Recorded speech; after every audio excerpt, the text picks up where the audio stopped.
یار سچ کہوں تو یہ میرے اندازے سے کہیں زیادہ پرکشش اور جاذبے نظر ہے۔ نوشاد آفریدی اخلاق حسین کو مخاطب تھا۔ اخلاق حسین نے کہا، وہ خبیث ایسے تو نہیں پاگل ہو رہا؟ اب تو اس کے قتل کی ایک اور وجہ بھی مل گئی ہے۔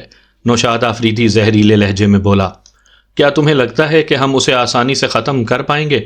ہمارے ساتھ صرف ایس پی ضمیر حسین ہی اس کی موت کے حق میں ہے۔ شہاب قصوری اب بھی اس کی بغل میں گھسا بیٹھا ہے۔ پاشا کے بارے کچھ کہنا ہی فضول ہے، اور کاشف راجپوت اس کا قریبی دوست ہے۔ 5 سربراہ اور بھی موجود ہیں، ہم انہیں اپنے ساتھ ملا سکتے ہیں۔ کم از کم کبیر دادا کی سربراہی کے حق میں تو وہ بھی نہیں ہیں۔ بس انہیں اس بات پر قائل کرنا ہے کہ وہ کبیر دادا کے خاتمے پر راضی ہو جائیں۔ نوشاد آفریدی نے اپنا منصوبہ سامنے رکھا۔